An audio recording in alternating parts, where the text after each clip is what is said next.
আল্লাহর নবী বলেন ইন্না ফিল জান্নাতি বাবান ইউকালু লাহুর রায়্যান। নবীজি বলেন জান্নাতের মধ্যে স্পেশাল একটা দরজা আছে, সেই দরজার নাম হলো রায়্যান। এই দরজা দিয়ে অন্য কেউ ঢুকতে পারবে না।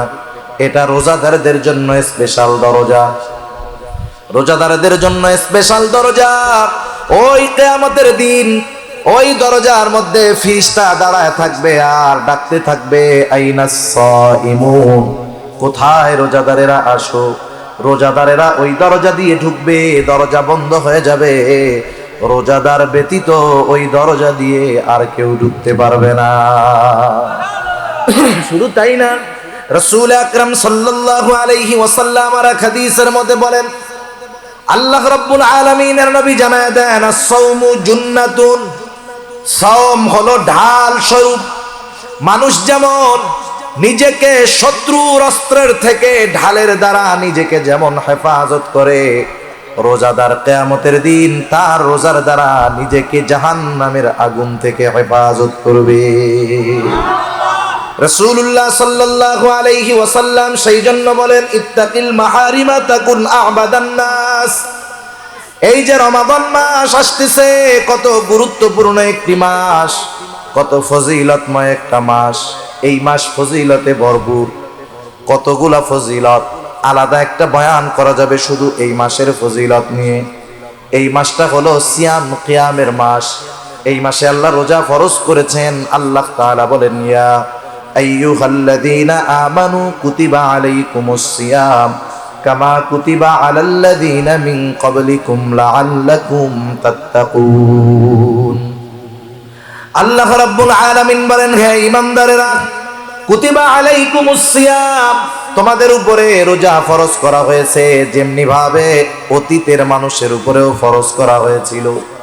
এই মাস সিয়াম তথা রোজার মাস, সাথে সাথে কিয়ামের মাস, মানে এই মাসে আমরা তারাবির নামাজ আদায় করি। এই মাস কত গুরুত্বপূর্ণ মাস। এই মাস হলো কোরআন নাজিলের মাস। আল্লাহ তাআলা বলেন শাহরু রমাদান আল্লাযী উনজিলা ফীহিল কুরআন হুদাল লিন-নাস ওয়া বাইয়িনাতিন মিনাল হুদা ওয়াল ফুরকান। এই রমাদান মাস হলো কোরআন নাজিলের মাস। আর সেই কোরআন কি? কোরআন হলো পার্থক্য, সত্য মিথ্যার মধ্যে পার্থক্য নির্ণয়কারী। কোরআন হলো ফুরকান। তাহলে এই মাস সিয়াম কিয়ামের মাস, এই মাস কোরআন নাজিলের মাস। শুধু তাই না, এই মাস কত বরকতময় মাস। এই মাসে আল্লাহর নবী বলেন আসমানের দরজাগুলো খুলে দেওয়া হয়, রহমতের দরজাগুলো খুলে দেওয়া হয়, জান্নাতের দরজাগুলো খুলে দেওয়া হয়, জাহান্নামের দরজাগুলো বন্ধ করে দেওয়া হয়। এই মাসে শয়তানকে শিকলে আবদ্ধ করা হয়। শুধু তাই না, এই মাসে আল্লাহ তাআলা বান্দার গুনাহ মাফ করান সহজে। শুধু তাই না, এই মাসে আমল যদি ছোট করা হয় প্রতিদান বড় দেওয়া হয়। কত অফারের মাস। এই মাসে আমরা অনেক মানুষ ইবাদত করব, রোজা রাখবো না ইনশাআল্লাহ? আমরা রোজা রাখবো, কিন্তু সমস্যা হলো কোথায়? আল্লাহর রাসূল সাল্লাল্লাহু আলাইহি ওয়াসাল্লাম রোজার ব্যাপারে কত ফজিলত, রমজান মাসের ফজিলত, রোজার ফজিলত, কত ফজিলত রোজার। রাসূল আকরাম সাল্লাল্লাহু আলাইহি ওয়াসাল্লাম বলেন আল্লাহ তাআলা বলেছেন আস-সাওমু লি ওয়া আনা আজজি বি। নবীজি বলেন আল্লাহ তাআলা বলেন সাওম হলো আমার জন্য, এর প্রতিদান আমি আল্লাহ নিজেই দিব। শুধু তাই না, রাসূলুল্লাহ সাল্লাল্লাহু আলাইহি ওয়াসাল্লাম আরো কত ফজিলতের কথা জানান। আল্লাহর নবী বলেন ইন্না ফিল জান্নাতি বাবান ইউকালু লাহুর রায়্যান। নবীজি বলেন জান্নাতের মধ্যে স্পেশাল একটা দরজা আছে, সেই দরজার নাম হলো রায়্যান। এই দরজা দিয়ে অন্য কেউ ঢুকতে পারবে না। এটা রোজাদারদের জন্য স্পেশাল দরজা, রোজাদারদের জন্য স্পেশাল দরজা। ওই কিয়ামতের দিন ওই দরজার মধ্যে ফেরেশতা দাঁড়ায় থাকবে আর ডাকতে থাকবে আইনাস সাইমুন, কোথায় রোজাদারেরা আসো। রোজাদারেরা ওই দরজা দিয়ে ঢুকবে, দরজা বন্ধ হয়ে যাবে। রোজাদার ব্যতীত ওই দরজা দিয়ে আর কেউ ঢুকতে পারবে না। শুধু তাই না, রাসূল আকরাম সাল্লাল্লাহু আলাইহি ওয়াসাল্লাম আর হাদিসের মধ্যে বলেন আল্লাহ রাব্বুল আলামিনের নবী জানায় দেন আস-সাওমু জুন্নাতুন, সাওম হলো ঢাল স্বরূপ। মানুষ যেমন নিজেকে শত্রুর অস্ত্রের থেকে ঢালের দ্বারা নিজেকে যেমন হেফাজত করে, রোজাদার কিয়ামতের দিন তার রোজার দ্বারা নিজেকে জাহান্নামের আগুন থেকে হেফাজত করবে। কত ফজিলত! রোজাদার না খায়া থাকলে একটা গন্ধ হয় গালে, অনেকে বুঝে না, অনেকে মনে করে রোজার দিন তো মুখে গন্ধ হইলে আল্লাহর কাছে খুব ভালো লাগে, এই চিন্তা কইরা মেসওয়াকও বাদ বেরাসও বাদ কিছুই করে না। আছে না এরকম? খবরদার, এই চিন্তা করা যাবে না যে মুখের গন্ধ, না না। সারাদিন না খাইলে পাকস্থলী যখন শুকনা থাকে, খালি হয়ে যায়, একটা গন্ধ সৃষ্টি হয়, দাঁত না মাজার কারণে ওই গন্ধটা না। সেজন্য মেসওয়াক করতে হবে রোজার দিনে, কোনো সমস্যা নেই। ওই পাকস্থলী খালি থাকার কারণে একটা গন্ধ হয়। যেমন আপনি যখন বাড়িতে যান বা গ্রামের বাড়িতে যান বা বাসা থেকে অনেক দিনের জন্য বের হন, বাসা ধুয়ে মুছে পরিষ্কার করে রেখে যাওয়ার পরেও 2-3 সপ্তাহ পরে যখন বাসায় আসেন, একটা গন্ধ সৃষ্টি হয়, নাকে পাওয়া যায়, ঠিক কিনা বলেন? ওই রকম পাকস্থলীতে যখন খাবার যায় না, শুকনা থাকে, একটা গন্ধ বের হয়। রাসূলুল্লাহ সাল্লাল্লাহু আলাইহি ওয়াসাল্লাম বলেন, লা খুলুফু ফামিস সাইমি আতয়াবু ইনদাল্লাহি মির রিহিল মিস্ক। নবীজি বলেন, রোজাদার রোজা রাখার কারণে, না খাওয়ার কারণে যেই গন্ধ হয়, মুখের মধ্যে যেই গন্ধ সৃষ্টি হয়, নবীজি বলেন ওই গন্ধটা আল্লাহ তাআলার কাছে মিশক আম্বরের চাইতেও বেশি প্রিয়। লা খুলুফু ফামিস সাইমি আতয়াবু ইনদাল্লাহি মির রিহিল মিস্ক। রোজার আরো ফজিলত আছে, অভাব নাই ফজিলতের। এই যে রোজাটা যে আমরা রাখবো, সমস্যা হলো কি জানেন? আমরা রোজাটাকে মনে করি যে রোজা না খায়া থাকার নাম। সেহরি খাইলাম, সারাদিন যা খুশি করলাম, খালি খাইলে আর পান না করলে হলো, আর ইফতারির সময় ইফতার করলাম, আমি রোজাদার। না, সম, সম আরবি, রোজা ফার্সি। আর সম শব্দের অর্থ হলো আল ইমসাকু আনিশ শাই, কিছু জিনিস থেকে বিরত থাকা, খাওয়া, স্ত্রীর কাছে যাওয়া, পান করা, এগুলা থেকে বিরত থাকা, সাথে সাথে আরো কিছু বিষয় থেকে বিরত থাকতে হবে। নবীজি এক হাদিসের মধ্যে বলেন, কারো রোজা হয় শুধু না খেয়ে থাকার নামান্তর। তারা সারাটা দিন না খেয়ে থাকে, এটাই হয়, বাকি কিছু হয় না। কারণ কি? কারণ ওই আল্লাহর বান্দা না খেয়ে আছে, রোজাও আছে, আবার মিথ্যা কথা বলতেছে, গুনাহ করতেছে, চোখের গুনাহ করতেছে, হাতের গুনাহ করতেছে, জবানের গুনাহ করতেছে, অন্যর হক নষ্ট করতেছে। রোজার মধ্যে সময় কাটে না, মোবাইলে গেমস খেলা কাটাইতেছে, সিনেমা দেখে সময় কাটাইতেছে। আল্লাহর কসম, যার রোজাটা হবে সাথে গুনাহ থাকবে, তার রোজা তাকে জাহান্নামের আগুন থেকে বাঁচাবে না। তার রোজা তাকে জাহান্নামের আগুন থেকে বাঁচাতে পারবে না। এজন্য নবীজি বলেন, কারো রোজা হয় না খেয়ে থাকার নামান্তর, এর দ্বারা কোনো মতে ফরজ আদায় হয়ে যায়, কিন্তু এক্সট্রা ফজিলত পাওয়া যায় না। মনে করেন 100-র মধ্যে 33 পাইলে পাস। কত পাইলে পাস? 33 পাইলে পাস। একজন 100-তে পাইছে 33, আর একজন পাইছে 100-তে 90। দুইজনেরই প্রাথমিক ফলাফল পাস।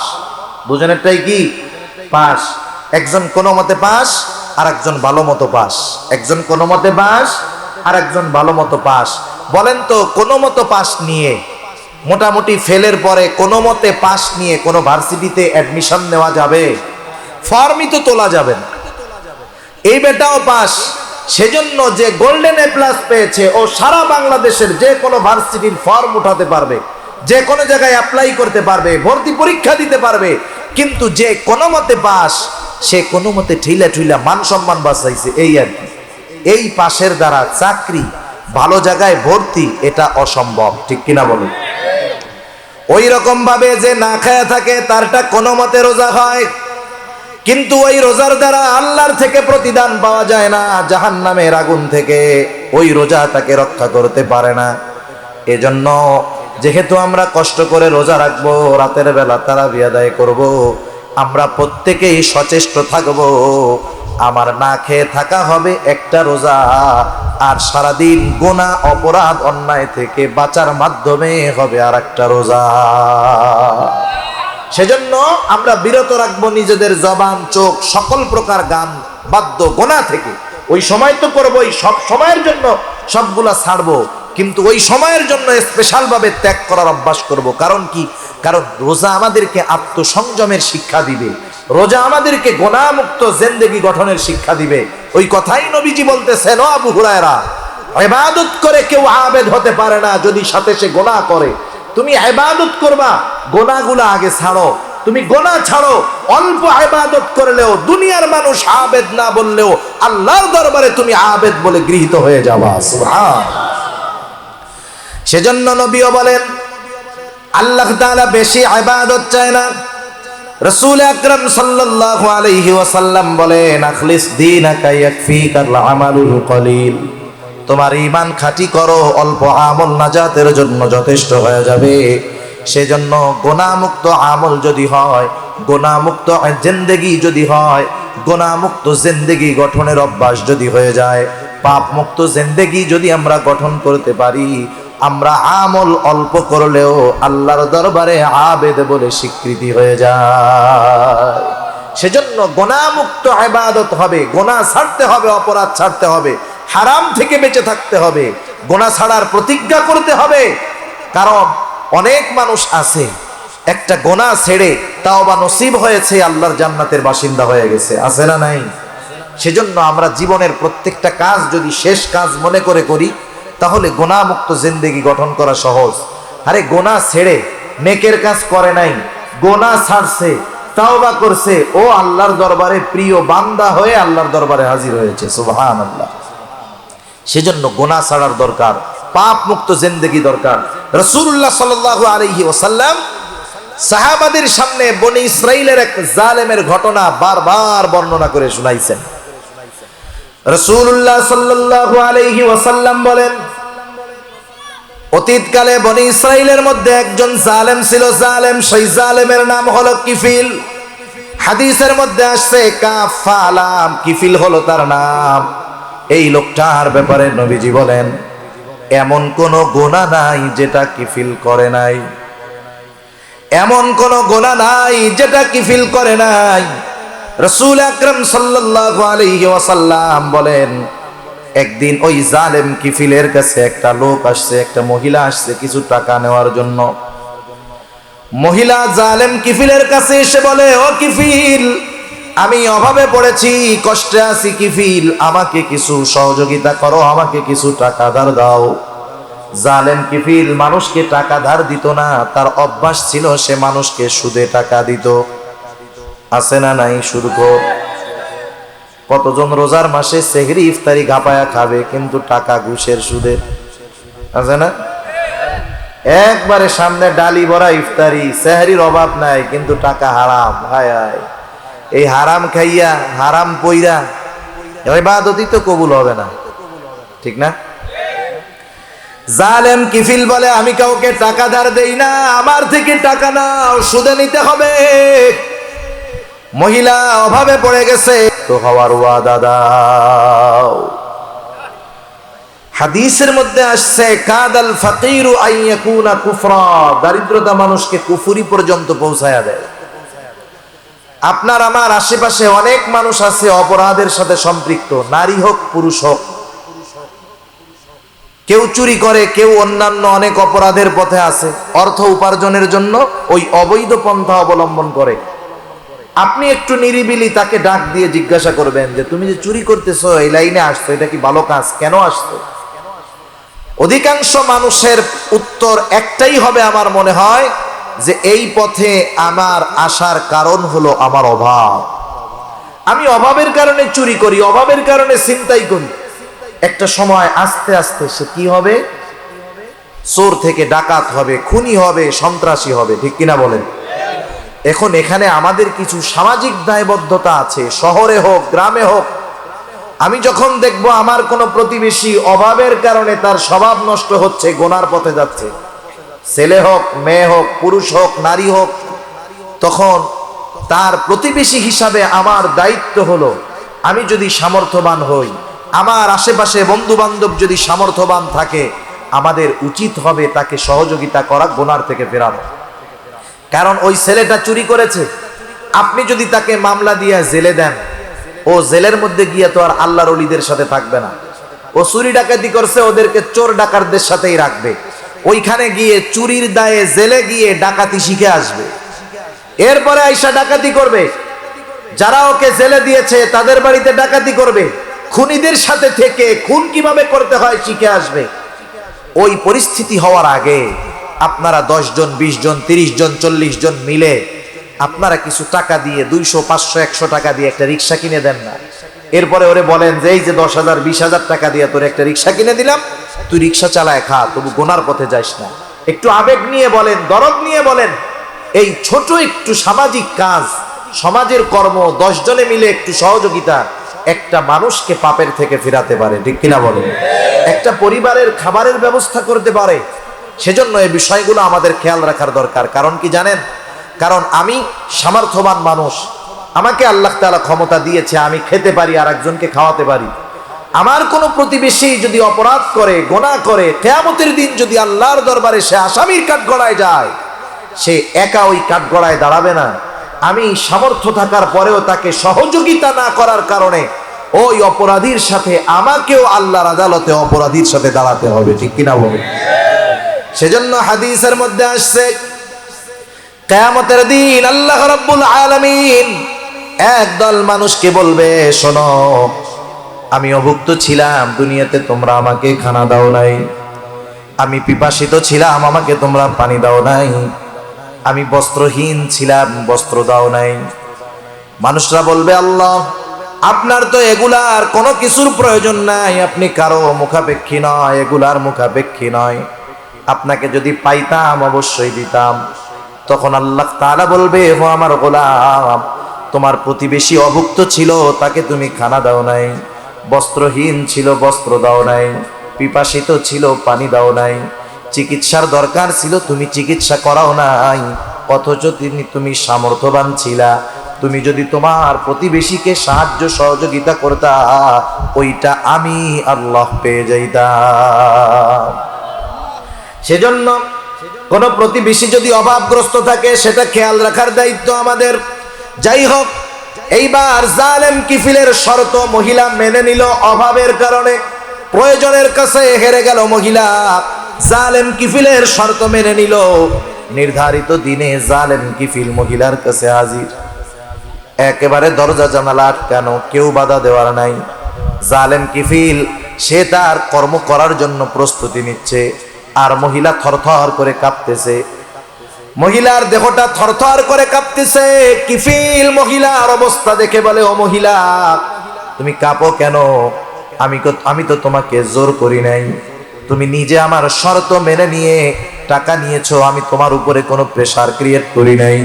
এইবার মহিলা বলতেছে, ও কিফিল, আমি তো কোনোদিন এই গুনাহ করি নাই, পাপের সাথে জড়াই নাই। ও কিফিল, আমার তো বড় ভয় হয়।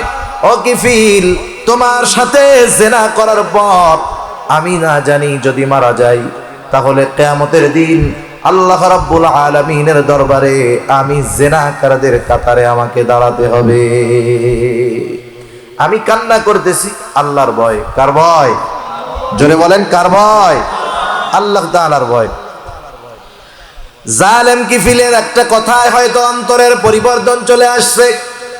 সে হয়তো চিন্তা করছে, দেখো, আমি জীবনে কোন গুনাহ নাই করলাম না, অথচ মহিলা একটা গুনাহ করবে, তাও ইচ্ছা করে নয়, বাধ্য হইতেছে করতে, তাই তার এত ভয়।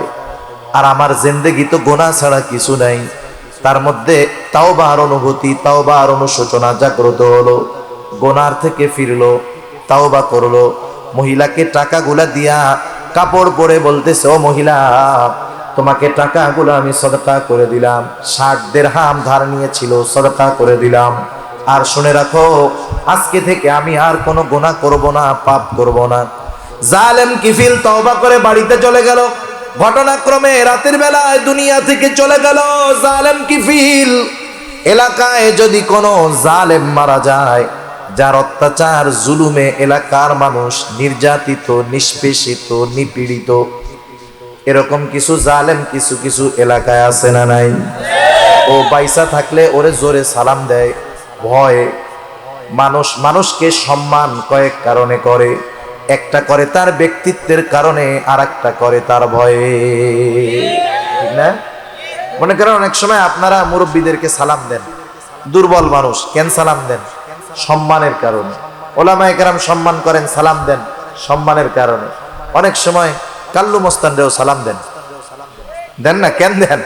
ভয়ে, না জানি সালাম না দিলে কোন সময় কি করে বসে, তার ঠিক আছে। সেজন্য মানুষ জালেমদেরকেও সম্মান করে ভয়ে। ওই ধরনের কোন জালেম যদি মারা যায়, অনেক মানুষ মারা গেলে দোয়া পড়ে ইন্না লিল্লাহ, কিন্তু ওই ধরনের কোন জালেম মারা গেলে মুখে ইন্না লিল্লাহ, অন্তরে বলে আলহামদুলিল্লাহ, ঠিক কিনা বলে? জালেম কিফিল মারা গেছে, এলাকার মধ্যে খবর ছড়ায় গেছে কিফিল মারা গেছে, এলাকার মানুষ খুশি, কিন্তু কিফিল তো গত রাত্রে তওবা করছে। হাদিসের মধ্যে আসছে আল্লাহ রাব্বুল আলামিন কিফিলের দরজার মধ্যে কুদরতি ভাবে লিখে দিয়েছে, তোমরা কিফিলকে জালেম বলো না, কিফিল তওবা করেছে, আমি আল্লাহ কিফিলের গুনাহগুলো ক্ষমা করে দিয়েছি।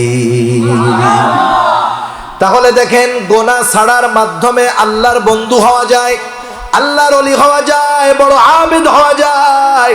আমি ইবাদত করলাম, নামাজ পড়লাম, রোজা রাখলাম, তাহাজ্জুদ পড়লাম, মানুষের হক নষ্ট করলাম, নিজে গুনাহ করলাম, চোখের গুনাহ করলাম, হাতের গুনাহ করলাম, পায়ের গুনাহ করলাম, রোজা রাখলাম, জবান দিয়ে গীবত করলাম, পরনিন্দা করলাম, আমি অন্যের হিংসা বিদ্বেষ অন্তরের মধ্যে লালন করলাম।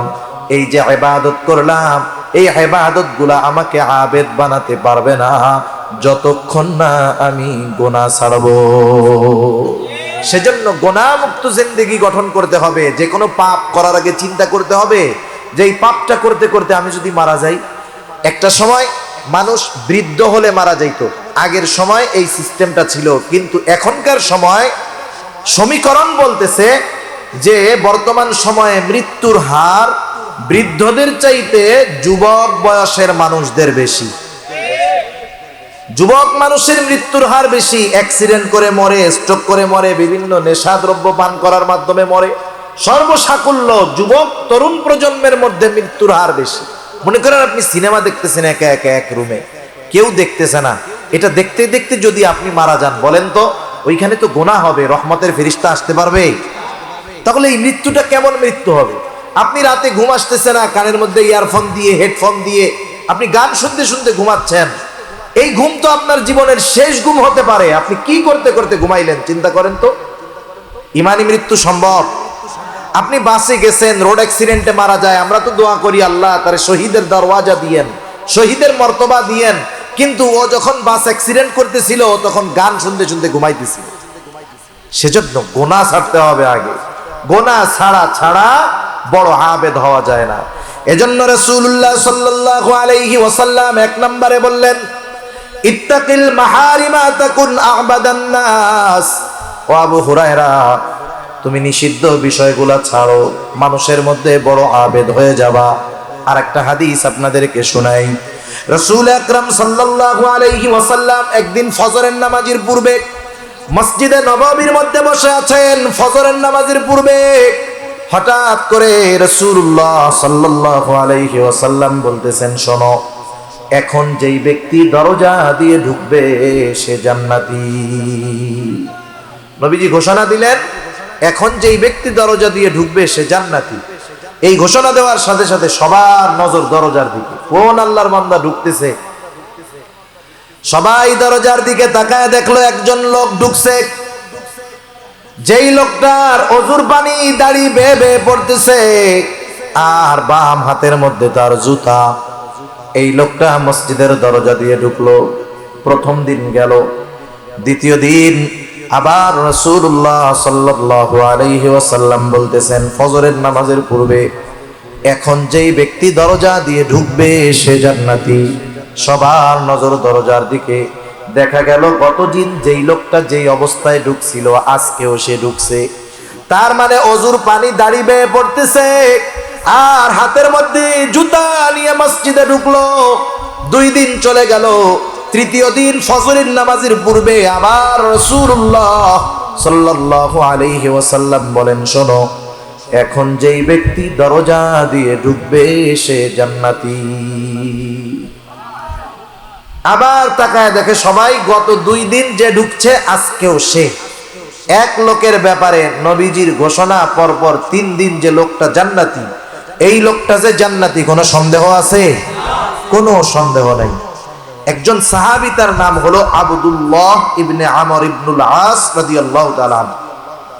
উনি চিন্তা করতেছেন এই লোকটার ব্যাপারে পরপর নবীজি 3 দিন জান্নাতি হওয়ার ঘোষণা দিল, ও যে জান্নাতি কোনো সন্দেহ নাই, কিন্তু ওর ব্যাপারে এমন ঘোষণা আসার কারণটা কি?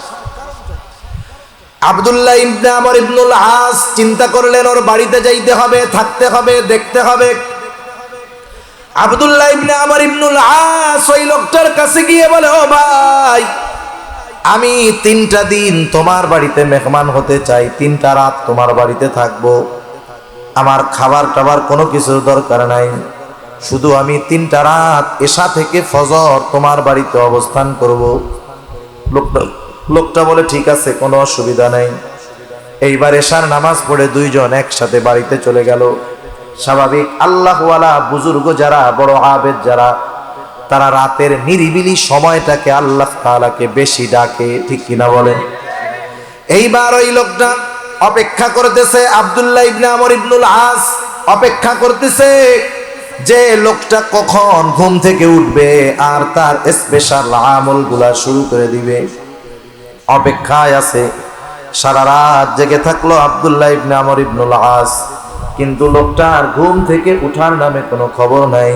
ফজরের আজান দিল আর ঘুম থেকে উঠলো।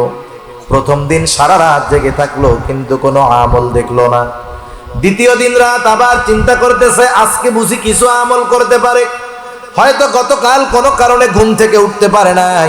আবার সারা রাত সজাগ, এশার নামাজ পড়ে ঘুমায়, ফজরের নামাজে উঠে চিন্তা করলো 2টা দিন চলে গেল, রাতে তো ঘুম থেকেই উঠলো না। এইবার 3য় দিন অপেক্ষমান, সারা রাত সজাগ, আল্লাহর বান্দা আজকেও এশার নামাজ পড়ে ঘুমায়। এশার আজান না ফজরের আজান দিল আর ঘুম থেকে উঠলো। 3 দিন সারা রাত জেগে থেকে দেখলো কোনো আমল নাই। কি করলো সারা রাত? কিছুই না, খালি ঘুমাইছে। আব্দুল্লাহ ইবনে আমর ইবনুল আস রাদিয়াল্লাহু তাআলা আনহু উনার কৌতূহল আর দমন করে রাখতে পারেন নাই। এইবার লোকটাকে জিজ্ঞাসা করতেছে, ও ভাই, আমি পরপর 3টা রাত তোমার বাড়িতে অবস্থান করার কারণ হলো, আল্লাহর নবী, আমি তোমার বাড়িতে যেই 3 দিন অবস্থান করলাম তার আগের 3টা দিন ফজরের নামাজের পূর্বে তোমার ব্যাপারে জান্নাতি হওয়ার ঘোষণা দিয়েছেন। আমি একটু দেখতে চেয়েছিলাম তুমি কোন স্পেশাল আমল করো যার কারণে আল্লাহর নবী তোমার ব্যাপারে জান্নাতের সুসংবাদ দিয়ে দিলেন। এই স্পেশাল আমলটা দেখার জন্য আসলাম, কিন্তু তুমি তো এশার নামাজ পড়ে ঘুমাও আর ফজরের আজান দিলে উঠো, কারণটা কি? এইবার লোকটা বলে, শোনো ভাই, রাসূলুল্লাহ সাল্লাল্লাহু আলাইহি ওয়াসাল্লাম যদি আমার ব্যাপারে এমনটা বলে থাকেন তো আলহামদুলিল্লাহ। তুমি যে আশায় রাত্রি যাপন করেছো যে আমি কোনো স্পেশাল আমল করি নাকি, তুমি শুধু শুধু রাত জেগেছো। তুমি আমাকে ওই 3 দিন যেমনটা দেখেছো প্রতিটা দিন আমার এমন ভাবেই কেটে যায়। তার মানে আমি রাত্রে জাগিও না, কোনো নফল ইবাদত করি না। যারা করে, অভ্যাস আছে যারা করেন, বাদ দিবেন না, এটা আমি অন্য জিনিসের জন্য বলতেছি। এখন দেখেন, তাহলে তুমি কোন আমলের কারণে এমন হয়েছে? বলে, হ্যাঁ, আমার একটা জিনিস মনে হয় এটার জন্য হতে পারে। আমি 5 ওয়াক্ত নামাজ পড়ি, 5 ওয়াক্ত নামাজ পড়ি, হারাম হালাল বেঁচে চলি, অন্যের হক নষ্ট করি না। যতটুকু ফরজ ওয়াজিব সুন্নাত আছে এইটুকু করি। বলেন, ফরজ ওয়াজিব সুন্নাত, সুন্নাতে মুআক্কাদা, এটা একটা মুমিনের জন্য স্বাভাবিক কর্ম, ঠিক কিনা বলেন? নামাজ পড়া এটা স্পেশাল কোনো ক্রেডিট না। আমি নামাজ পড়ি, নামাজি, এটা কোনো ক্রেডিট না। এটা আমার দায়িত্ব, এটা আমার কর্ম, এটা আল্লাহর পক্ষ থেকে আমার প্রতি আদেশ, এটা আমি করতে বাধ্য। তা আমি ওইগুলাই করি। আর অতিরিক্ত কি করি? যখন রাতে আমি ঘুমাইতে যাই, বিছানায় শোয়ার পরে আমাকে যারা কষ্ট দিয়েছে আমি তাদেরকেও মাফ করে দেই, আর কারো ব্যাপারে যদি আমার কোনো কষ্ট থাকে আমি তাদেরকেও মাফ করে দেই। সুবহান। মানে আমি আমার অন্তরটাকে ক্লিয়ার কইরা ঘুমাই। এখন বলেন, এই সাহাবী 5 ওয়াক্ত নামাজ পড়ছে, এতটুকু ফরজ ওয়াজিব সুন্নাতগুলা মেনে চলছে, আর এক্সট্রা ওই আমলটা করছে। অথচ এতটুকু আমল আল্লাহর রাসূল সাল্লাল্লাহু আলাইহি ওয়াসাল্লাম তার ব্যাপারে জান্নাতের সুসংবাদ দিয়ে দিয়েছেন। সুবহানাল্লাহ। এজন্য আমি আপনাদেরকে বলতে চাই যে কথা, যে অনেক ইবাদত করার কথা আমি আপনাদের বলবো না, আমি অনুরোধ করব গুনাহ ছাড়েন, আর ফরজ ওয়াজিব সুন্নাতে মুআক্কাদা এতটুকুর মধ্যে জীবনটাকে আনেন। আল্লাহর রাসূলের কথা অনুযায়ী তাকুন আবাদান নাস, মানুষের মধ্যে সবচাইতে বড় আবেদ হয়ে যাওয়া যাবে। ঠিক কিনা বলেন? আরে আবেদ দুনিয়ার মানুষ সার্টিফিকেট দিলে তো হবে না। দুনিয়ার মানুষ আপনারে আমারে আল্লাহর ওলি বুজুর্গ যা বলে বলুক, এই বুজুর্গি মরার পরে আছে কিনা, আল্লাহর দরবারে আছে কিনা, এটা হলো মূল। ঠিক কিনা বলেন? সেজন্য নবীজির 1 নাম্বার নসিহত, হারাম ছাড়ো, গুনাহ ছাড়ো, মানুষের মধ্যে সবচাইতে বড় আবেদ হয়ে যাবা। 2 নাম্বার নবীজি বলেন ওয়া আরদা বিমা কসামাল্লাহু লাক তাকুন আগনান নাস। নবীজি বলেন আল্লাহ তাআলা তোমার জন্য যতটুকু নির্ধারণ করে রাখছে, আল্লাহ তাআলা তোমার জন্য যতটুকু নির্ধারণ করে রাখছে ওইটুকুর উপরে তুমি সন্তুষ্ট থাকো। তার মানে এখানে স্বল্পে তুষ্টর শিক্ষা আমাদেরকে দেওয়া হচ্ছে। দেখবেন সমাজে অনেক মানুষ আছে, তার অঢেল টাকা নাই, বড় গাড়ি নাই, বাড়ি নাই, খুব কষ্টের মধ্যে জীবন যাপন করে, 3 বেলা কোনো মতে খায়, আলহামদুলিল্লাহ কোনো মতে একটা ঘরের মধ্যে থাকে।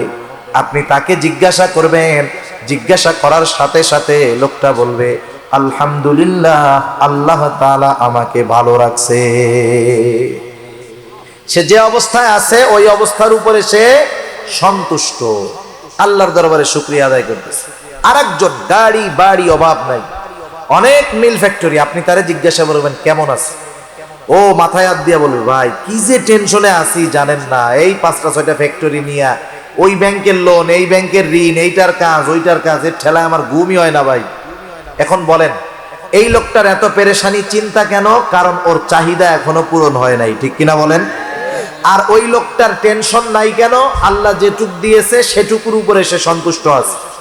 এজন্য মুমিনের অন্যতম একটি অভ্যাস হলো স্বল্পে তুষ্টতা, যতটুকু সে পাইছে ততটুকুতে সন্তুষ্ট। এজন্য দেখেন আমরা আমাদের ঈমানের ভিত্তিগুলোর মধ্যে একটা ভিত্তি হলো ওয়াল কদরি খাইরিহি ওয়া শাররিহি মিনাল্লাহি তাআলা, তাকদীরের ভালো মন্দ, মানে আমার গোটা জিন্দেগীর সব কল্যাণ অকল্যাণ, লাভ লোকসান সব কার তরফ থেকে হয়? আল্লাহর তরফ থেকে হয়। যেই মানুষগুলা তাকদীরের উপরে যথাযথ বিশ্বাস রাখে, তাকদীর একটি রহস্যময় জিনিস, সব কিছুর তালা চাবি খুলতে যাইতে হয় না, সব কিছু বোধগম্যতা হওয়ার যোগ্যতা মানুষকে আল্লাহ তাআলা দেন নাই। যদি মানুষ সব কিছুই বুঝতো আর বুঝে ঈমান আনতো, তাইলে ঈমান বিল গায়েবের কোনো দাম থাকতো না। ঠিক কিনা বলেন? আমরা আল্লাহকে না দেখে ঈমান আনছি, জান্নাত না দেখে বিশ্বাস করি, নবীকে দেখি নাই বিশ্বাস করি, ফেরেশতা দেখি নাই বিশ্বাস করি, তো যাই হোক তাকদীর দেখা যায় না বিশ্বাস করি। এজন্য যেই মানুষগুলা তাকদীর বিশ্বাস করে, আপনি যারা তাকদীর বিশ্বাস করে তারা কোনো সময় টেনশন, ডিপ্রেশন, চিন্তায় ভোগে না। ইদানিংকালে আপনারা যারা খবরাখবর দেখেন, অনেকে শুনতেছেন দেখতেছেন, আত্মহত্যার প্রবণতা এখন একটু বেশি বাড়ছে। শুধু তাই না, কেউ লাইভে আইসা আত্মহত্যা করতেছে, কেউ লাইভে আইসা নিজের গায়ে আগুন ধরায়া দিচ্ছে, কেউ পিস্তল দিয়ে মাথার খুলি গুলি মেরে খুলি ফালায়া দিচ্ছে, কেউ গলায় দড়ি নিয়ে মরতেছে, হরেক রকম পদ্ধতিতে আত্মহত্যা করতেছে, কেউ লাইভে আইসা ছাদ থেকে লাফ দিয়ে আত্মহত্যা করতেছে। আত্মহত্যা মানুষ কেন করে? ডিপ্রেশন, চিন্তা থেকে করে। ঠিক কিনা বলেন? এখন তাদের চিন্তাগুলা ভালো না মন্দ আমি সেটা জানি না, সেটা তাদের ব্যাপার, কিন্তু তাকদীরে যারা বিশ্বাস করে এরা কোনো সময় ডিপ্রেশনে ভুগতে পারে না। মনে করেন আপনি একটা কাজের জন্য চেষ্টা করলেন, বান্দা চেষ্টা করতে পারে কিন্তু গন্তব্যে পৌঁছানোর তৌফিক দেয় কে? যেমন যারা তাকদীরে বিশ্বাস করে তারা যখন কোনো চেষ্টা করে, ব্যবসায় হোক, চাকরি হোক, পড়াশোনা হোক, তারা তাদের সর্বোচ্চ চেষ্টার পরে যখন ওই কাজটা সফল হয় না তখন কি বলে? আমি আমার চেষ্টা করেছি কিন্তু আল্লাহ তাকদীরে লেখেন নাই। ঠিক কিনা বলেন? এতটুকুর দ্বারা সে তার সব চিন্তা, পেরেশানি, টেনশন দূর করে ফেলতে পারে। কিন্তু যারা তাকদীর অবিশ্বাস করে, যারা বলে চেষ্টাই সবকিছুর মূল, মেহনতই সবকিছুর মূল, তাকদীর কোনো কিছু নাই, আমার চেষ্টাই আমাকে সফলতায় পৌঁছায়া দিবে, এখন ওই লোকটা যখন চেষ্টা করতে করতে সফল হবে না, মূলত তার তাকদিরে নাই, সে তো তাকদির বিশ্বাস করে না, ও যখন সফল হবে না ও টেনশনে পড়ে যাবে, ঠিক কিনা বলেন? তখন কি করবে? ওই যে লাইভে আইসা পিস্তল দিয়ে মাথায় গুলি করবে, এইটা করবে সেটা করবে। এই কেন হয়? এটা হওয়ার অন্যতম একটি কারণ তাকদির অবিশ্বাস এবং স্বল্পে তুষ্ট না হতে পারা। স্বল্পে তুষ্ট না হতে পারা। যার চাহিদা নাই সে হলো ধনী। মূলত ধনী কাকে বলে? যার চাহিদা নাই তাকে ধনী বলে। আল্লাহ যা দিছে আমার যথেষ্ট, তার মানে কি? চাহিদা নাই, ওই লোকটা ধনী। এজন্য নবী বলেন, টাকা পয়সা যার আছে, সম্পদ গাড়ি বাড়ি যার আছে, সে ধনী হতে পারে না। কে ধনী? রাসূলুল্লাহ সাল্লাল্লাহু আলাইহি ওয়াসাল্লাম বলেন, আল গিনা গিনান নাফস। নবীজি বলেন, আত্মার ধনী, অন্তরের ধনী হলো প্রকৃত ধনী। যার চাহিদা আছে সে ধনী হতে পারে না। তার ধন সম্পদ তাকে ধনী বানাতে পারে না, কারণ চাহিদা যার বেশি সে ধনী হতে পারে না।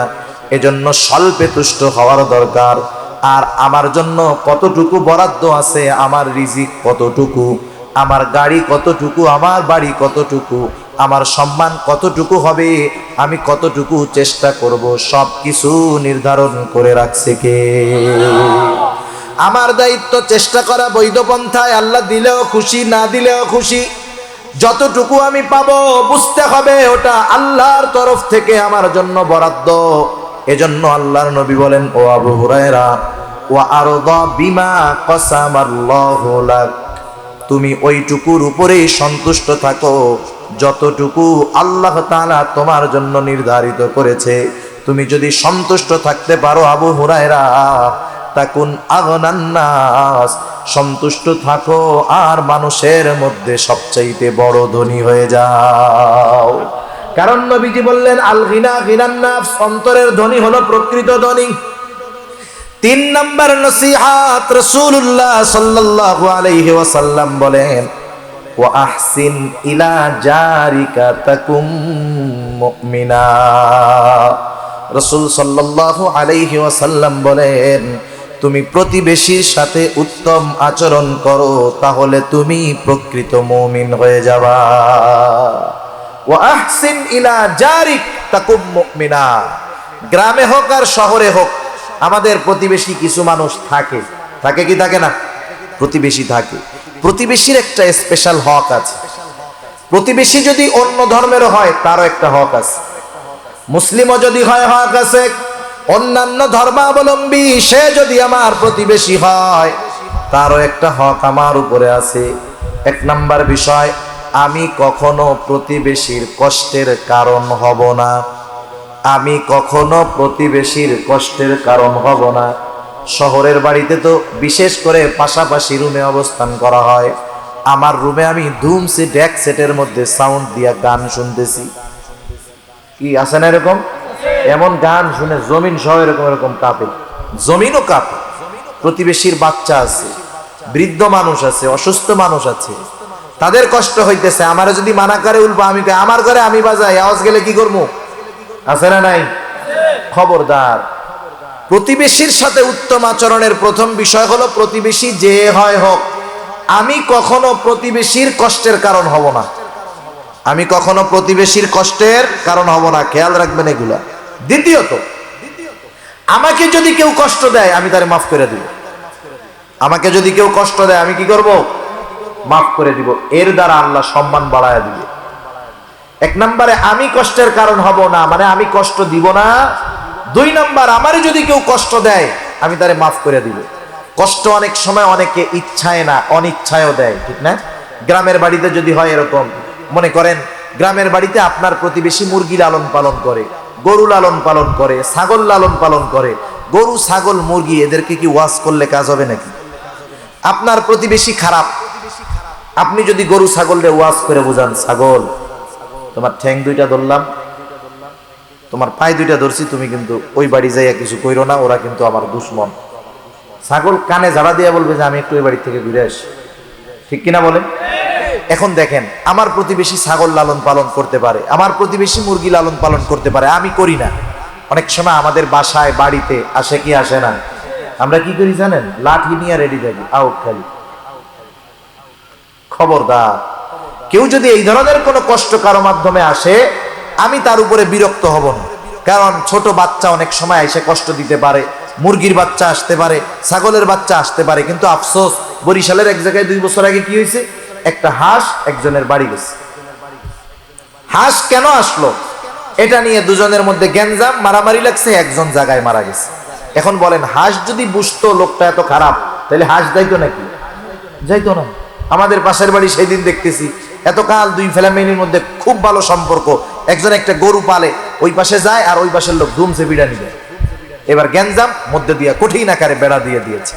অথচ চিন্তা করেন, আপনার বাসায় আমার বাসায় আল্লাহ না করুক আগুন লেগে যদি যায়, আমার অমক আছে তমক আছে, আমার ভাই এসপি, আমার ভাই ডিসি, আমি তো গ্রামে থাকি, তারা তো ঢাকা শহর থাকে।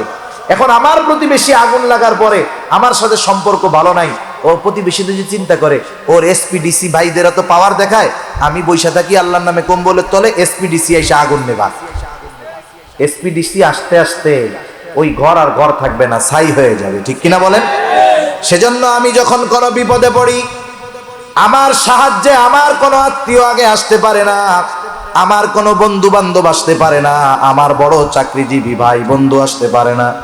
আমার বিপদে সর্বপ্রথম আমার প্রতিবেশী চলে আসে আগে। আমি যদি অসুস্থ হয়ে যাই, আমাকে হাসপাতালে নেওয়ার প্রয়োজন, ওই গভীর রাতে আমার আত্মীয় স্বজন ঢাকায়, তারা যাইতে পারে না, কিন্তু আমার প্রতিবেশী আমাকে গাড়িতে করে হসপিটালে নিয়ে যায়। এই জন্য 1 নম্বরে আমি নিজে উত্তম প্রতিবেশী হব। আমি কারো কষ্টের কারণ হব না, কাউকে কষ্ট দিব না। কেউ যদি কোনোভাবে অনাকাঙ্ক্ষিতভাবে কারো দ্বারা যদি কষ্ট পাই, অবশ্যই অবশ্যই আমি তাকে মাফ করে দিব। মুরগি ছাগল আসে, আমরা কষ্ট পাবো না, তাদের প্রতি রাগ হব না, এর দ্বারা লাভ কি হবে? 1 নাম্বার, কষ্ট না দেওয়ার কারণে আমি উত্তম প্রতিবেশী হব। 1 দিন 2 দিন 3 দিন কেউ যদি আমাকে কষ্ট দেয়, আমি যদি একটু সবর করি, এক সময় ওই লোকটা চিন্তা করবে, আহারে আমার প্রতিবেশীকে আমি কতভাবে কষ্ট দিলাম, কিন্তু আমার প্রতিবেশী কখনো আমাকে কষ্ট দেয় না, প্রতিবাদ করে না। যা হোক, আজকে থেকে তার সাথে আর খারাপ ব্যবহার করা যাবে না, আমার প্রতিবেশীকে আর কষ্ট দেওয়া যাবে না। উত্তম প্রতিবেশী এটা অন্যতম একটা নেয়ামত। হাদিসের মধ্যে আসছে 4টা জিনিস খুব গুরুত্বপূর্ণ, এর মধ্যে একটা হলো উত্তম প্রতিবেশী। প্রত্যেকে আমাদের অভ্যাস হলো আমরা উত্তম প্রতিবেশী চাই, আমরা চাই যে আমার প্রতিবেশী ভালো হোক, কিন্তু আমি ভালো হইতে চাই না। কথা বুঝেন নাই? আমি চাই যে আমার আশেপাশের লোকজন সব ভালো থাকবে, আমার সাথে ভালো ব্যবহার করবে, কিন্তু আমি নিজে করতে রাজি নাই। সেজন্য আমি আগে উত্তম প্রতিবেশী হব। আমি যদি ভালো হই, আমার আশেপাশের মানুষেরা ভালো হয়ে যাবে, ঠিক কিনা বলেন? উত্তম প্রতিবেশীর দাম আছে। আব্দুল্লাহ ইবনে মুবারক রাহমাতুল্লাহি আলাইহি, জগৎ বিখ্যাত একজন মুহাদ্দিস আব্দুল্লাহ ইবনে মুবারক। আব্দুল্লাহ ইবনে মুবারকের বাড়ির সাথে একটা জমি বিক্রয় হবে, একজন বেধর্মী জমিটা বিক্রয় করবে, বিজ্ঞাপন লাগায় দিছে এই জমিটা বিক্রয় হইবে, যোগাযোগ করেন।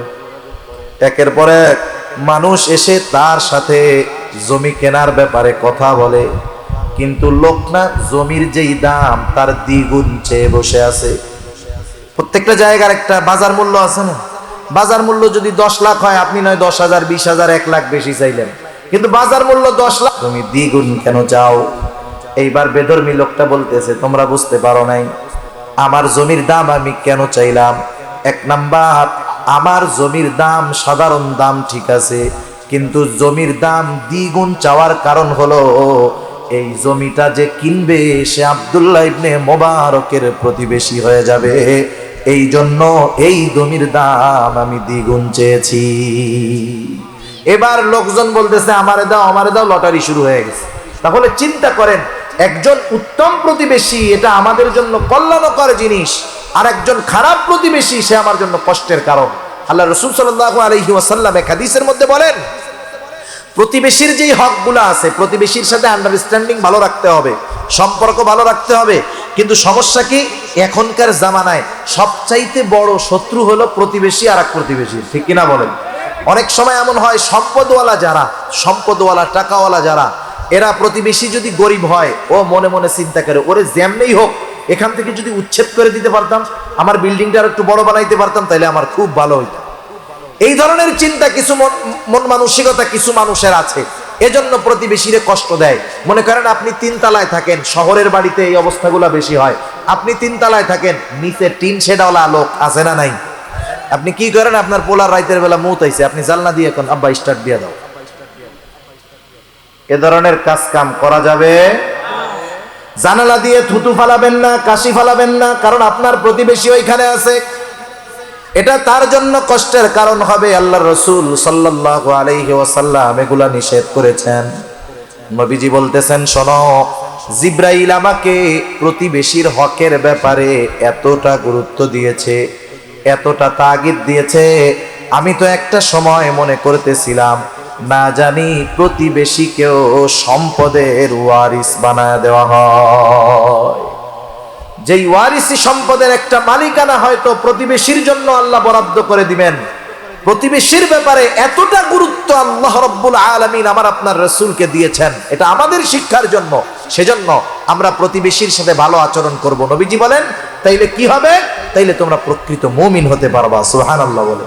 কারণ আমার দ্বারা যদি কেউ কষ্ট পায়, আমি যদি হাজি হই, গাজী হই, তাহাজ্জুদ গুজারি হই, আমি প্রকৃত মুমিন মুসলমান হতে পারি নাই। আমি আমার প্রতিবেশীকে কথার মাধ্যমে কষ্ট দেই, জবানের মাধ্যমে কষ্ট দেই, হাত পা কথা অঙ্গ প্রত্যঙ্গের দ্বারা কষ্ট দেই, আমি প্রকৃত মুমিন হতে পারি নাই। রাসূলুল্লাহ সাল্লাল্লাহু আলাইহি ওয়াসাল্লাম বলেন, আল মুসলিমু মান সালিমাল মুসলিমুনা মিন লিসানিহি ওয়া ইয়াদিহি। নবীজি বলেন, প্রকৃত মুসলমান হলো সে যার মুখ এবং হাত থেকে অপর মুসলমান নিরাপদ থাকে। একটু নিজেকে নিজে প্রশ্ন করবেন যে আমার প্রতিবেশী, আমার মুমিন ভাই, আমার আত্মীয় স্বজন, এরা কি আমার জবানের থেকে মুক্ত? আমি কি তাদেরকে কোনো জবান দ্বারা কষ্ট দেই, অঙ্গ প্রত্যঙ্গের দ্বারা কষ্ট দেই? যদি দিয়ে থাকি তাইলে আমি প্রকৃত মুমিন হতে পারি নাই। সেজন্য ভাই, প্রতিবেশীর সাথে সম্পর্ক ভালো করব। আল্লাহ রাসূল সাল্লাল্লাহু আলাইহি ওয়াসাল্লাম এক হাদিসের মধ্যে বলেন, তোমরা তরকারির মধ্যে একটু ঝোল বেশি দিবা, পানি বেশি দিবা। কেন? যাতে প্রতিবেশীর খবরাখবর নিতে পারো। মনে করেন অনেক সময় হয় একজন মানুষ একটু টাকাওয়ালা আর একজন গরিব। টাকাওয়ালা মানুষ ওই গরিব মানুষের বাড়িতে কিছু খাবার সামগ্রী পাঠাইলো। আমাদের মা বোনদেরকে যা দেখি, কোনো ফ্যামিলি থেকে যদি কোনো কিছু পাঠায়, ওনারা খালি বাটি ফেরত দিতে চান না, ঠিক না? চাই যে আমিও আমার ভালো কিছু হইলে দিব। আপনি তো ডেলি গোশত খান, আপনার প্রতিবেশী মাসে একবারও পায় না, বছরে 2-3 বার পায় না। এখন ওর বাসায় একদিন গোশত কোনো মতে আসতে, ছাট ছুট যা হয় হোক, আপনি তো ডেলি খান। এখন ওর বাসায় খাবার পাঠাইছিলেন, ও বাটিতে একটু হাড্ডি হুড্ডি রান্না করে আপনার কাছে পাঠাইছে। আমাদের খাসলাত কি? ওইটা দেখার পরে আগে মুখ একটা ভেংসি মারে, এইগুলার কি দরকার ছিল, এগুলো আমরাও খাই না, আমাদের বাচ্চারাও খায় না। আরে ভাই, ওই লোকটা তো গরিব মানুষ, সে আপনার বাড়িতে বড় আশা করে নিয়ে আসছে, আপনি না খান, বাচ্চাদের না খাওয়ান, আপনি আপনার বিড়ালরে দিয়ে খাওয়ায় দেন, সমস্যা নাই, কিন্তু গ্রহণটা তো হাসি মুখে করবেন, ঠিক কিনা বলেন? সেজন্য অনেক সময় আছে যে আমার প্রতিবেশী একটু গরিব মানুষ, আমারে দাওয়াত দেয়, আমার জন্য কিছু খাবার পাঠায়, যেগুলো আমি খাই না, আমার পছন্দ না, পরিবার পরিজনকে খাওয়াই না, আমরা কি করি? সেটা নেগলেক্ট করি, ফিরাইয়া দেই, মুখ ভেঙচি মারি, একবারে তুচ্ছ মনে করি। না না, এমনটা করা যাবে না। আমি হাসি মুখে নিব, আমি না খাই, ফালাইয়া দিলাম, অন্য আরেকজনকে দিলাম, কিন্তু আমি যদি তাকে ফিরাইয়া দেই মুখটা গোমড়া করে, সে অন্তরে কষ্ট পেয়ে যাবে, ঠিক কিনা বলেন?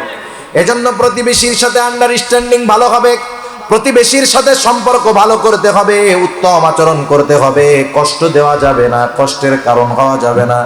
কেউ যদি অনাকাঙ্ক্ষিতভাবে কষ্ট দেয়, সেটাকে কষ্ট মনে করা যাবে না।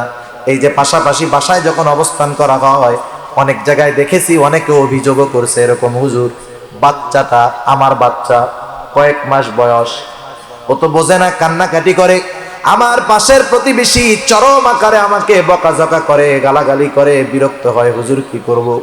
আমি বললাম, ভাই কি বলবো, একটু চিন্তা করে দেখেন, কোনো বাচ্চা কি ইচ্ছা করে কান্না করায় নাকি? মা বাবা কান্না করে, বাচ্চা আইসা মা বাবাকে ধমক দেয়, কত খারাপ কথা বলে। এরকম অনেক সময় হতে পারে যে একজনের বাচ্চা কান্নাকাটি করতেছে রাতভর, আপনার একটু কষ্ট হচ্ছে, আপনি একটু সবর করেন না, আল্লাহ তাআলা এর প্রতিদান দিবে, ঠিক আছে ইনশাআল্লাহ। এগুলো আমরা খেয়াল রাখবো যে আমরা উত্তম প্রতিবেশী হব, উত্তম প্রতিবেশী হব, আর আল্লাহ তাআলা তাইলে আমাদেরকে উত্তম প্রতিবেশী মিলায় দিবে।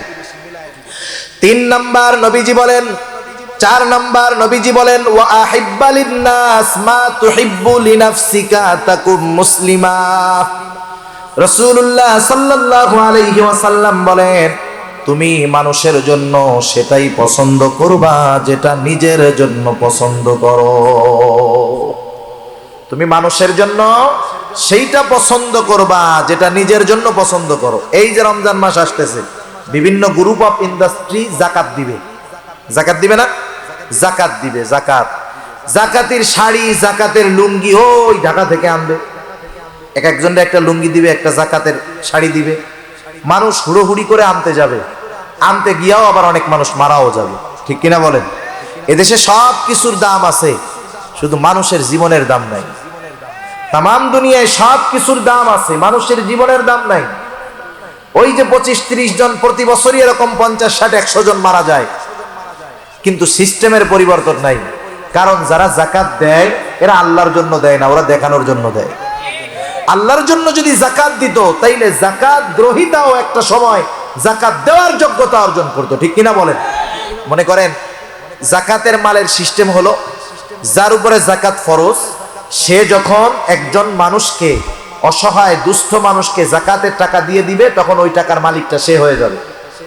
আর যারা জাকাত দেয় তাদের এই ক্রেডিট নেওয়ার কোনো ভাব নাই যে আমি জাকাত দিচ্ছি। বরং বিষয়টা এমন না, বরং বিষয় হলো আল্লাহ সুবহানাহু ওয়া তাআলা ধনীর সম্পদের মধ্যে দরিদ্র গরিব অসহায়ের হক রেখে দিয়েছেন আল্লাহ তাআলা। জাকাত দেওয়া মানে কোনো দরিদ্র অসহায়কে সহযোগিতা করা তা নয়, বরং আল্লাহ প্রদত্ত হকটা তার কাছে পৌঁছায়া দেওয়া। ঠিক কিনা বলো? সেজন্য গরিবকে জাকাত দিয়ে আল্লাহর কাছে শুকরিয়া আদায় করার দরকার ছিল। আল্লাহ, তাদের হকটা আমার কাছে ছিল, আমি তাদের কাছে পৌঁছায়া দিতে পারছি, আপনার দরবারে শুকরিয়া আদায় করি। কিন্তু তা না কইরা কি করে? আরো ক্রেডিট দেখাবে, এমন পদ্ধতিতে জাকাত দিবে যাতে দারিদ্রতা দূর হয় না। একটা মানুষকে আপনি জাকাত দিলেন, আপনার 10 লক্ষ টাকা জাকাত হয়েছে। স্বাভাবিকভাবে আমাদের দেশে কোনো মানুষের কাছে যদি 50-55 হাজার টাকা, 52.5 ভরি রূপা অথবা 7.5 ভরি রূপা যদি উভয়টা টাকা মিলায়া থাকে, তাইলে 52.5 ভরি রূপায় যেই পরিমাণ টাকা হয়, ওই টাকা যদি কারো কাছে 1 বছর সংরক্ষিত থাকে তাহলে সে সাহেবে জাকাত হয়ে যায়, তার উপরে জাকাত দেওয়া ওয়াজিব হয়। তার কাছে যদি 50,000 টাকা থাকে সে 1250 টাকা জাকাত দিয়ে দিবে। বেশি থাকলে ওই অনুযায়ী শতকরা 2.5% হারে জাকাত দিয়ে দিবে। সহজ হিসাব, শেষ, ক্লিয়ার হিসাব। এখন দেখেন, মনে করেন এক্সাম্পল বোঝানোর জন্য বলি, আমার জাকাতের টাকা হয়েছে 1 লক্ষ টাকা। কথার কথা, আমি 1 লক্ষ টাকা জাকাত দিব। আমি যদি 200 মানুষের মধ্যে ওই 1 লক্ষ টাকা দেই, এক একজন পাবে কয় টাকা? 500 টাকা। কয় টাকা? 500 টাকা দিয়ে আজকের জামানায় একদিনের বাজার হয় না। এতে কি হবে? ওই দরিদ্র মানুষগুলো দরিদ্রই থেকে যাবে। কিন্তু আমি যদি এটা করতাম, আমি 10টা রিক্সা কিনলাম, 1 লক্ষ টাকা দিয়ে 4টা-5টা আমি ইজি বাইক কিনলাম, রিক্সা কিনলাম, আমি 10 জন জাকাত গ্রহীতা নিতে পারে এমন লোককে বললাম, ভাই শোনো, এই যে 10টা রিক্সা 10 জনকে দিলাম, ওই এক একজনের ফ্যামিলিতে 5 জন করে জাকাত খাওয়ার উপযুক্ত লোক আছে, আমি একজনকে দিলাম, উপকার হলো 6 জনের। কয় জনের? জোরে বলেন, কয় জনের? 6 জনের। সে ওটা পরিশ্রম করে ইনকাম করে খাইতে পারলো। এই সিস্টেমে জাকাত দেওয়ার দরকার ছিল। যদি দেওয়া হতো তাহলে সমাজ থেকে জাকাত নেওয়ার লোক পাওয়া যাইতো না, অধিকাংশ মানুষ জাকাত দেওয়ার যোগ্যতা অর্জন করতো। ঠিক কিনা বলে? সেজন্য আমাদের সমাজ ব্যবস্থায় যে পদ্ধতিতে জাকাত দেওয়া হয়, এর দ্বারা জাকাত আদায় হয় না, এর দ্বারা জাকাত আদায়ও হয় না, দারিদ্রতাও দূর হয় না। মূল উদ্দেশ্য যেটা ছিল জাকাতের, এটার দ্বারা হাসিল হয় না। তা যে কথার থেকে গেলাম, জাকাত দিচ্ছ, কাপড় দিচ্ছ, ভালো কথা, কমপক্ষে ওই ধরনের একটা লুঙ্গি দাও যেই ধরনের লুঙ্গি তুমি নিজে পরো। ঠিক কিনা বলেন? ওই ধরনের একটা শাড়ি দাও যেই শাড়ি তুমি তোমার ওয়াইফকে পছন্দ করে কিনে দাও। কিন্তু তুমি এমন লুঙ্গি দাও মাশাআল্লাহ, একবার ধোয়ার পরে ওইটা তেনা না লুঙ্গি টেরি পাওয়া যায় না। ঠিক কিনা বলেন? বলেন তো, এরকম যদি কাউরে দেয়, সে যদি ওইটা নিয়ে বলে, স্যার এইবারের এই কাপড়টা, যেহেতু দেওয়ার পরে মালিক তো আমি, দেওয়ার পরে মালিক তো ওই জাকাত গ্রহীতা, সে তখন ওইটা কাউরে হাদিয়া দিতে পারবে, কোনো অসুবিধা নেই। সদকার মাল নবী রাসূলগণ খাইতেন না, কিন্তু যখন কাউকে সদকা করা হতো, কারো মালিকানায় যখন চলে যেত, সে যখন মালিক হতো, ও যখন বলতো ইয়া রাসূলুল্লাহ এটা হাদিয়া, তখন আল্লাহ রাসূল খাইতেন, নিতেন। এখন ওইটা তো মালিক হয়ে গেছে, সে গিয়ে যদি বলে যে এখন তো আমি এটার মালিক, এটার হাদিয়া দেওয়ার যোগ্যতা অধিকার আমার আছে, আমি আপনাকে ভালোবাসা এই শাড়িটা আর এই লুঙ্গিটা দিলাম, আপনারা 2 জন পইরেন, বলেন তো পরবে? উল্টা থ্রেট দিয়ে কি বলবে, কত বড় সাহস, আমার যাকাতের শাড়ি লুঙ্গি নিয়ে আবার আমারে হাদিয়া দেয়, কত বড় সাহস। এ ধরনের দান সাদকায় কোনো লাভ নাই। এজন্য নবী বলেন, তুমি অপরকে সেটাই দিবা যেটা তুমি নিজে পছন্দ করো। সুবহানাল্লাহ। এজন্য নবীজি বলেন ওয়া আহিব্বা লিন-নাস মা তুহিব্বু লিনাফসিক, তুমি নিজের জন্য যেটা পছন্দ করো মানুষের জন্য সেটা পছন্দ করবা। তুমি পছন্দ করো মানুষ তোমাকে সালাম দিবে, তাইলে তুমি কি করবা? তুমিও মানুষকে সালাম দিবা। তুমি চাও কেউ তোমাকে কষ্ট না দিক, তাইলে তুমিও মানুষকে কষ্ট দিবা না। তুমি চাও মানুষ তোমার সাথে ভালো ব্যবহার করুক, তাইলে তুমিও মানুষের সাথে ভালো ব্যবহার করবা। সেজন্য নবী বলেন, আবু হুরায়রা, ওয়া আহিব্বা লিন-নাস, মানুষের জন্য তুমি সেটাই পছন্দ করবা, মা তুহিব্বু লিনাফসিক, যেটা নিজের জন্য পছন্দ করো। তাহলে কি হবে? তাকুম মুসলিমা, তুমি প্রকৃত মুসলিম হতে পারবা। এরপরে নবীজি বলেন, ওয়ালা তুকসিরিয যিহকা ফাইন্না কাসরাতায যিহকি তুমিতুল কলব। নবীজি বলেন, ও আবু হুরায়রা, ওয়ালা তুকসিরিয যিহকা, অতিরিক্ত হাসি হাসবা না, অতিরিক্ত হাসি হাসবা না, কারণ অতিরিক্ত হাসি অন্তরকে মৃত বানায় দেয়। আল্লাহ তাআলা কোরআনুল কারীমের মধ্যে বলেন, ফালইয়াদহাকু কলিলান ওয়ালইয়াবকু কাসীরা। আল্লাহ রাব্বুল আলামিন বলতেছেন, ফালইয়াদহাকু কলিলা, হাসো কম কাঁদো বেশি, কারণ এই জিন্দেগিটা খুব সংক্ষিপ্ত।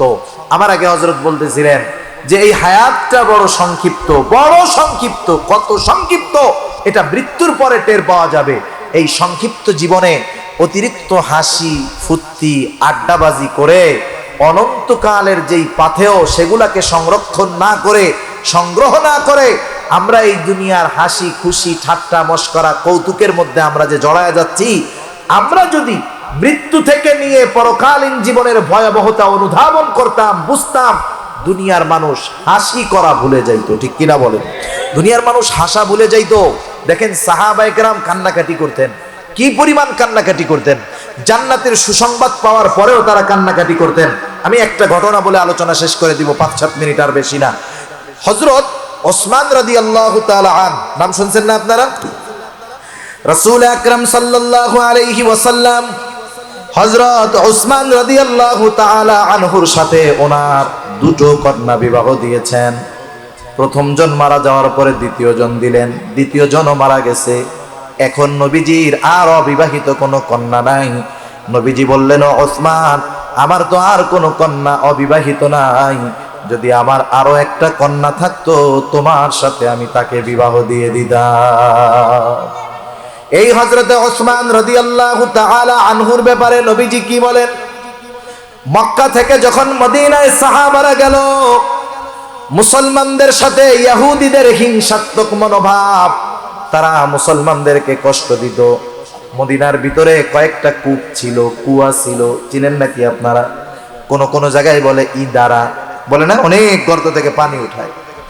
টিউবওয়েলে দেখবেন এক জায়গায় পানি উঠাইছে, পানিটা এক পাশে খুব সুন্দর, পাশেই আর এক জায়গায় উঠাইছে, এত আয়রন আর্সেনিক, খাওয়াই যায় না, গন্ধ হয় কি হয় না?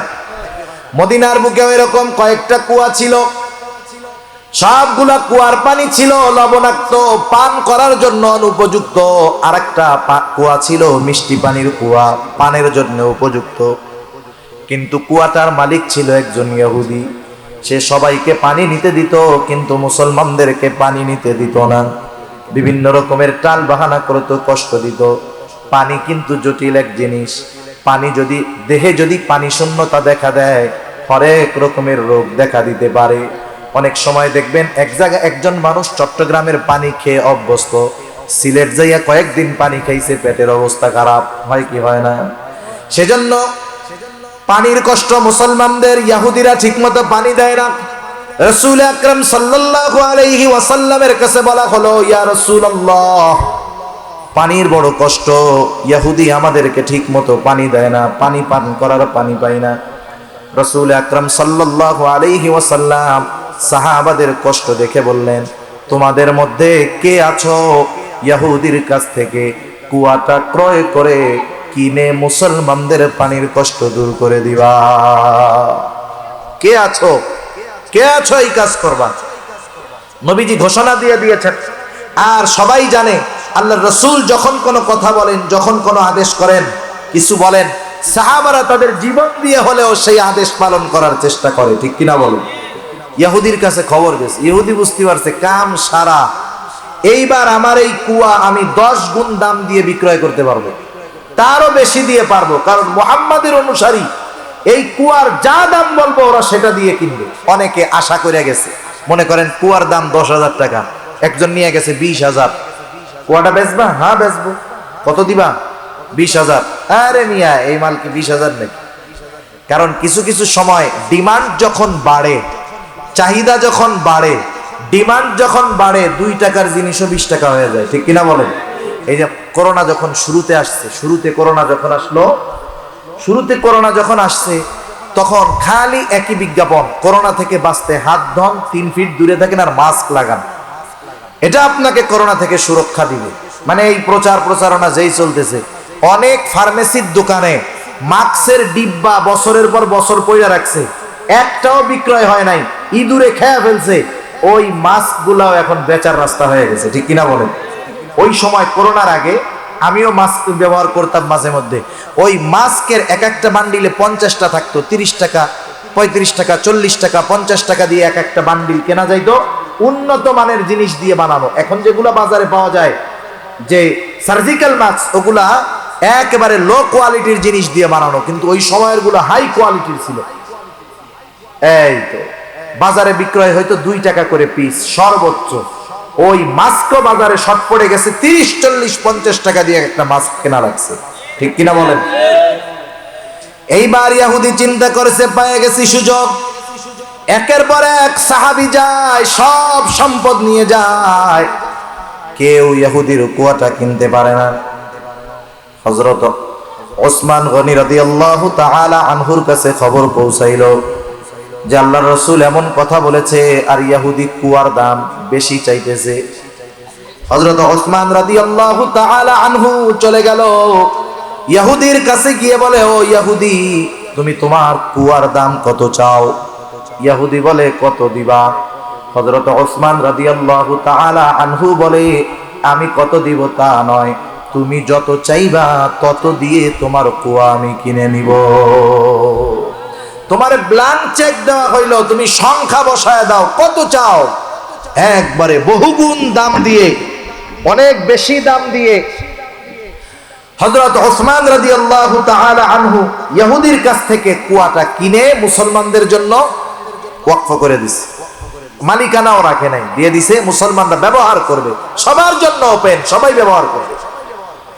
রাসূলুল্লাহ সাল্লাল্লাহু আলাইহি ওয়াসাল্লামের কাছে খবর পৌঁছাইল, ইয়া রাসূলুল্লাহ, মুসলমানদের পানির কষ্ট দূর হয়ে গেছে। কেমন করে দূর হলো? একজন বলল, ইয়া রাসূলুল্লাহ, আপনার জামাতা ওসমান রাদিয়াল্লাহু তাআলা ইহুদির কাছ থেকে বহু দামে কুয়া কিনে আমাদের জন্য ওপেন করে দিয়েছে, ওয়াকফ করে দিয়েছে, আমাদের পানির কষ্ট দূর হয়ে গেছে। রাসূল সাল্লাল্লাহু আলাইহি ওয়াসাল্লাম বলতেছে, তোমরা শোনো, ওসমান ইহুদির কাছ থেকে কুয়া কিনে নাই, ওসমান আল্লাহ তাআলার কাছ থেকে জান্নাত কিনে নিয়েছে। এই রকম ঘোষণা যেই মানুষগুলার ব্যাপার, এই মানুষগুলাও কান্না করতো। হযরত ওসমান রাদিয়াল্লাহু তাআলা আনহু কান্না করতেন, কবর দেখলেই কান্না করতেন।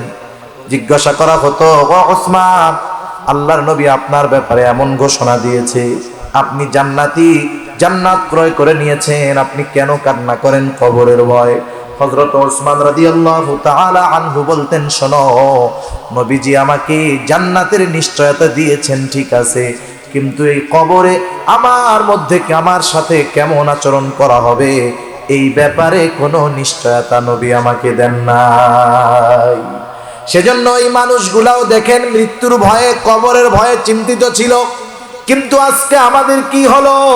কেমন উদাসীনতা আমাদেরকে পেয়ে বসলো। অট্ট হাসি, ঠাট্টা, মশকরা, এমনি তো চলে কৌতুক, মোবাইলে আছে, টেলিভিশনে আছে, আবার এখন আমরা হাসি কৌতুকের জন্য মাঝে মাঝে হুজুরও দাওয়াত করি। আছে না নাই? আরে এই হুজুরের ওয়াজ চলে, হুজুর বেটা হাসাইতেই পারে নাই। হাসি, কৌতুক, মিথ্যা কথা বলে হাসাবে, একটু মজা করাবে, এই ধরনের হুজুর দাওয়াত দিয়ে আমরা হাসার জন্য হুজুর আনি, অনেকে আনেন অনেক জায়গায়। এগুলা যারা ওই ধরনের আয়োজন করে ওরাও খেয়ানতকারী, যারা আমার মতো এখানে এসে বসে মানুষদের মনোরঞ্জন করার জন্য মিথ্যা বলে কৌতুক বলে হাসায়, ওরাও আমানতের খেয়ানতকারী, ঠিক কিনা বলে? সেজন্য নিজের জীবনের কথা চিন্তা করেন। আজকে মৃত্যুবরণ করেন, রাতে মারা যান, এত সুন্দর বাড়ি গাড়ি রেখে গেছেন, এই রাতটাও আপনাকে আপনার পরিবার ঘরে থাকতে দিবে না। সাথে সাথে ফোন দিয়া মুয়াজ্জিন সাহেব, ইমাম সাহেবরে বলবে যে আরে ভাই তাড়াতাড়ি আসেন, গোসল করাবেন সকালে, কিন্তু এখনই বাইর করে রাখেন, পোলাপান ঘুমাইতে পারতেছে না। এটাই জীবন, এটাই বাস্তবতা, ঠিক কিনা বলে? তাহলে এই জীবনে এত হেসে, এত হাসি ঠাট্টা করে কেন আমরা জীবনের সময়গুলো নষ্ট করতেছি? কেন অন্তরটাকে মৃত বানায় ফেলতেছি? আমরা হাস্যরস আছে, এটার মধ্যে সীমাবদ্ধতা আছে। আল্লাহ রাসূল সাল্লাল্লাহু আলাইহি ওয়াসাল্লাম হেসেছেন। আপনি মিথ্যা বলে কাউকে হাসানো, এটা শরীয়তে বৈধ নয়। অধিকাংশ ক্ষেত্রে আমরা যা দেখি শুনি, যতটুকু বুঝতেছি, এই হাসাহাসি যত কাণ্ড আছে অধিকাংশ ক্ষেত্রে মিথ্যা দিয়ে হাসানো হয়। এখান থেকে তো মিথ্যা বর্জনের শিক্ষা দেওয়ার কথা ছিল, কিন্তু এখান থেকেই যদি মিথ্যা বলে হাসানো হয় তাহলে মানুষ কি করবে? সেজন্য শরীয়তের মধ্যে, বৈধতার মধ্যে থেকে হাস্যরস অবৈধ নয়। আর হাসির ক্ষেত্রেও আমরা খেয়াল করব, ওই যে দৈত্যর মতো হা হা হা করে হাসবো না। হাসির সুন্নাত আছে না নাই? আল্লাহ রাসূল সাল্লাল্লাহু আলাইহি ওয়াসাল্লাম মুচকি হাসি হাসতেন। কি হাসি হাসতেন? মুচকি হাসি। সেজন্য হাসার ক্ষেত্রেও লিমিটেশন আছে। মুমিনের হাসাটাও হবে ইবাদত, মুমিনের কথাটাও হবে ইবাদত, ঠিক কিনা বলেন? সেজন্য আমরা আমাদের বিষয়গুলো খেয়াল রাখবো, অতিরঞ্জিত হাসাহাসি করব না। এতে আল্লাহর নবী বলেন কি হবে? কলব মারা যাবে। আর মৃত কলব ইবাদতের মজা পায় না, মৃত কলব ইবাদতে মজা পায় না। সেজন্য আল্লাহর নবীর নসিহতগুলো খেয়াল করব। একটু শোনেন। 1 নাম্বার, আমরা যদি সবচাইতে বড় আবেদ হতে চাই আমাদেরকে গুনাহ ছাড়তে হবে। 2 নাম্বার, আমি যদি ধনী হতে চাই, আমি যদি আত্মার প্রশান্তি চাই, অন্তরের ধনী হতে চাই, ডিপ্রেশন টেনশন মুক্ত জিন্দেগি আমি গঠন করতে চাই, আমি চাই যে চিন্তা মুক্ত জিন্দেগি আমি অতিবাহিত করব, তাহলে আল্লাহ রাব্বুল আলামিনের পক্ষ থেকে যতটুকু আসছে অতটুকুতেই সন্তুষ্ট থাকতে হবে, ঠিক কিনা বলেন? আর একটু কথা আসলো বলি, একটু চিন্তা করেন। মনে করেন একটা লোক একতলা বিল্ডিং এ থাকে, একতলা বিল্ডিং। অনেক মানুষের আছে একতলা পাকা ঘর নাই, আছে বলেন? নাই। ওই একতলাওয়ালা বাড়ির পাশে একজনে 20 তলা বিল্ডিং বানাইছে। কয়তলা? এখন একতলা এসি লাগানো টাইলস করা বাড়িওয়ালা যদি 20 তলার দিকে তাকায়, ওর একতলা কি মনে হবে বলেন তো? Public toilet. কি মনে হবে? ও 20 তলার দিকে তাকাইলে ওর ভালো একতলা, ভেতরে টাইলস করা, এসি সব আছে, ওর কি মনে হবে? আয় রে 20 তলা, আর আমারটা তো ওর বাসার সামনে টয়লেটের মতো লাগতেছে। তাহলে দেখেন, আমি যখন উপরের দিকে তাকাইলাম, আমি যে অবস্থায় আছি আমি সন্তুষ্ট থাকতে পারলাম না। কিন্তু আমি যদি একটু নিচের দিকে তাকাই, আমি আমার পাশে যদি তাকাই, হায় রে আমি তো ইটের বাসায় আছি, উপরে ছাদ আছে, ঝড় বৃষ্টি সব হেফাজতে আছে, কিন্তু আমার পাশের বাসাওয়ালা তা তো টিন শেড, শীতে কষ্ট, গরমে কষ্ট। এখন বলেন টিন শেডওয়ালা যদি একতলাওয়ালার দিকে তাকায়, ওর কি মনে হবে? ওরটারে মনে হবে যায় রে আমি কিসের মধ্যে আছি। এখন যে টিন শেডের মধ্যে আছে সে যদি একটু বস্তির দিকে তাকায়, যে হায় রে মানুষগুলো কেমন করে ত্রিপল দিয়ে কষ্ট করে রইছে, এদিকে যখন তাকাবে ওর অবস্থার উপরে তার শুকরিয়া আসবে। সেজন্য আমি যে অবস্থানে আছি তার চাইতে আমার নজরটা হবে নিচের দিকে, তাইলে আমি স্বল্পে তুষ্ট থাকতে পারবো। কিন্তু আমি যদি একতলায় থাইকা 10 তলার দিকে তাকাই, তাইলে আমার অল্পে তুষ্ট হওয়া সম্ভব হবে না, আমার চাহিদা বাড়বে, আমার পেরেশানি বাড়বে, আমার আরামে ঘুম হবে না, ঠিক কিনা বলেন? সেজন্য স্বল্পে তুষ্ট থাকবো। আল্লাহ তৌফিক দান করুক, জোরে বলি আমিন।